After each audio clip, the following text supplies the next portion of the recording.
Sir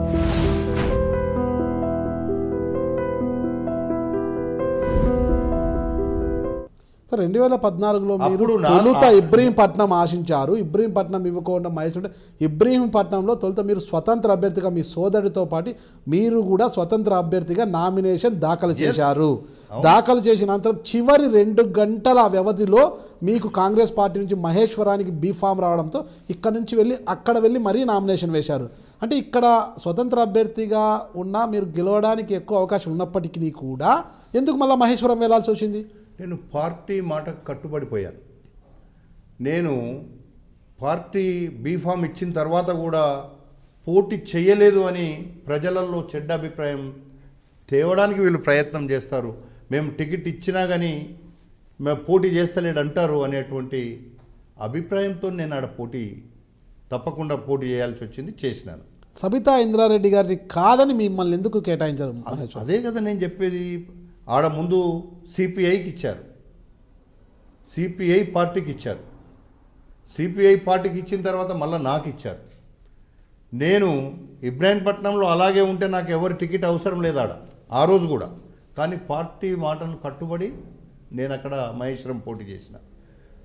అయితే ఇబ్రాహీంపట్నంలో నా తమ్ముని పెట్టిన మాట వాస్తవము, అందులో అనుమానం లేదు. నేను చెప్పి పెట్టా, అధిష్టాన వర్గానికి చెప్పినాను, అక్కడ మీరు ఇచ్చే క్యాండిడేటు గెలవడానికి 100కి 100 రూపాయలు గెలవడు, నేను ఇండిపెండెంట్ అభ్యర్థిని గెలిపించుకొని తెస్తా అని చెప్పినాను. అధిష్టాన వర్గం కూడా లాస్ట్కి ఒప్పుకున్నారు. అవును మాకు కూడా రిపోర్ట్స్ ఉన్నాయి అనేటువంటి మాట ఒప్పుకున్నారు. ఎవరో పేర్లు చెప్పను నేను. నిజంగా కూడా 67,000 ఓట్లు వచ్చాయి మాకు.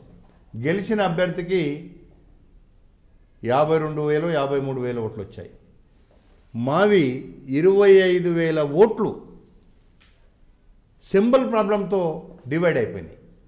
లేకపోతే కాంగ్రెస్ పార్టీ అభ్యర్థి పోటీల్లో లేడు కదా. మీకు ఎన్ని ఓట్లు వచ్చాయి?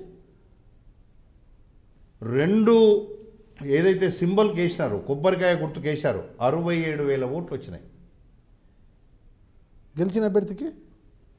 గెలిచిన అభ్యర్థికి మాకంటే ఆ ఓట్లతో 12-13,000 ఓట్లు డిఫరెన్స్ ఉంది. ఈ ఓట్లు ఏమైనాయి అంటే పోతూనే అప్పుడు ఏం చేసినాము, ఒక ఓటు కాంగ్రెస్ పార్టీకి వేయండి, ఒక ఓటు కాంగ్రెస్ పార్టీ పార్లమెంట్కి ఏమన్నాం. వాళ్ళు పార్లమెంట్కి కొబ్బరికాయ గుర్తుకేసి 2వ ఓటు కాంగ్రెస్ పార్టీకి వేశారు. దానివల్ల కొబ్బరికాయ గుర్తు ఉండేది అసెంబ్లీ కదా, పార్లమెంట్ కూడా ఎవడో వేశాడు, అన్నోన్ పర్సన్.